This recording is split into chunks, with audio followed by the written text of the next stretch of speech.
নুৰিছা কিচেনলৈ স্বাগতম। আশা কৰোঁ সকলোৱে ভালে আছে।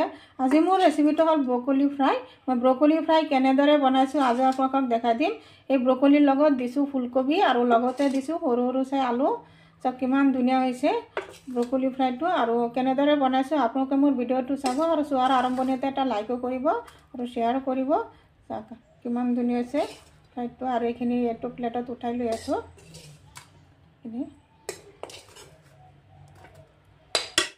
ব্ৰকলি ভাজি কৰিবৰ কাৰণে মই ইয়াতে এটা ব্ৰকলি ল'লোঁ। চাওক ব্ৰকলিটো কিমান ধুনীয়া দেখা পাইছে।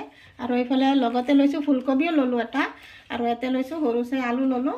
চাওক এই আলুকেইটা খাই বহুত ভাল লাগে। ভাজি তৰকাৰী বা বৰ্তা যিটো বনোৱা যায় সেইটো ভাল লাগে। এতিয়া প্ৰথমতে সৰু আলুকেইটা কাটি লওঁ আৰু এই আলুকেইটাৰ বাকলি নুগুচাওঁ, এনেদৰে বাকলি লৈয়ে এনেদৰে কাটি লওঁ।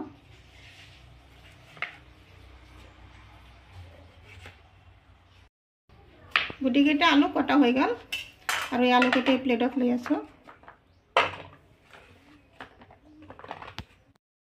এতিয়া ব্ৰকলিটো কাটি লওঁ।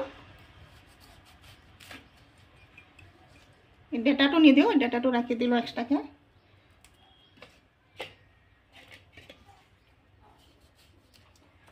ব্ৰকলিটো নিজৰ ঘৰৰে খেতি।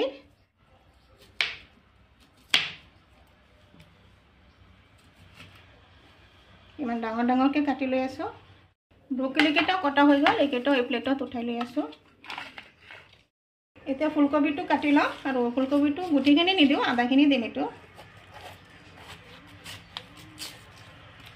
এইখিনি ৰাখি দিলোঁ, এইখিনি দিম।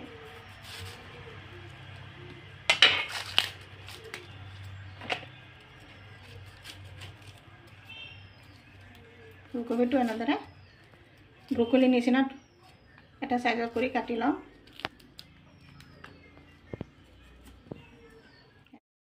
ফুলকবিটো কটা হৈ গ'ল, এই ফুলকবিটো এই প্লেটত উঠাই লৈ আছোঁ। এতিয়া কবিকেইটা ভালদৰে ধুই ল'লোঁ। ফুলকবি এইফালে আৰু ব্ৰকলি আলু আৰু এইফালে এটা পিঁয়াজ কাটি ল'লোঁ আৰু 3টা কেঁচা জলকীয়া মাজেদি ফালি ল'লোঁ। এইফালে গেছত এটা কেৰাহী বহাইছোঁ আৰু কেৰাহীত দি আছোঁ সৰিয়হৰ তেল। কেৰাহীত দি দিলোঁ 2টা শুকান জলকীয়া মাজেদি টুকুৰা কৰি দিলোঁ আৰু দি দিলোঁ অলপ পাঁচফোৰণ। জলকীয়াকেইটা ভজা হৈ গ'ল আৰু ইয়াতে দি আছোঁ পিঁয়াজখিনি অলপ ভাজি লওঁ। পিঁয়াজ কেঁচা জলকীয়াও দি দিলোঁ, হেতা দি অলপ লৰাই দিলোঁ।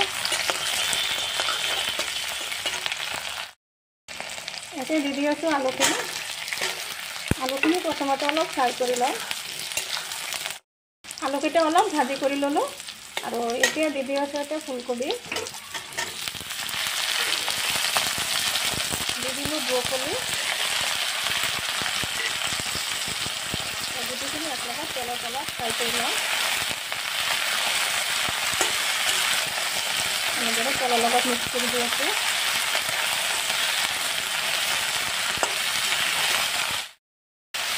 এইখিনি অলপ তেলত ফ্ৰাই কৰি ল'লোঁ আৰু এতিয়া দি আছোঁ ইয়াতে আধা চামুচ জিৰা গুড়ি দি দিলোঁ, আধা চামুচ হালধি গুড়ি দি দিলোঁ, আধা চামুচ জলকীয়া গুড়ি, গুটিখিনি একেলগে মিক্স কৰি দিওঁ। ভালদৰে মিক্স কৰি দি আছোঁ। গুটিখিনি মছলাৰ লগত মিক্স কৰা হৈ গ'ল আৰু এতিয়া দি আছোঁ ইয়াতে সোৱাদ অনুসৰি 1 চামুচ নিমখখিনি চাৰিওফালে ছটিয়াই দিলোঁ আৰু নিমখখিনি ভালদৰে মিক্স কৰি দিম। চব কিমান ধুনীয়া দেখা যায় চব্জিটো। এনেদৰে ভালদৰে মিক্স কৰি দিলোঁ। এতিয়া দি আছোঁ অলপ পানী বেছি নিদিওঁ, অলপ খালি চব্জিখিনি অলপ সিজিবৰ কাৰণে অলপ পানী দি দিলোঁ।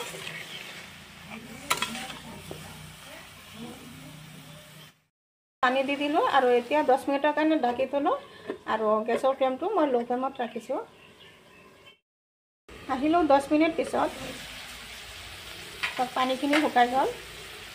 যিহেতু মই বেছি পানী দিয়া নাছিলোঁ, অলপখিনি দিছিলোঁ আৰু এবাৰ এনেদৰে হেতাটো দি এনেদৰে লৰাই দি আছোঁ।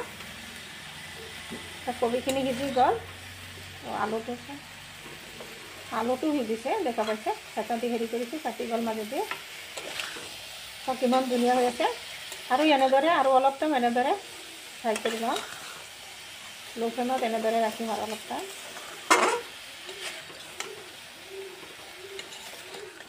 এইটো কবি ভাজি ৰুটি পৰঠা যেটো দি খোৱা যায় সেইটো দি ভাল লাগে গৰম গৰম ভাতৰ লগতো ভাল লাগে এনেদৰে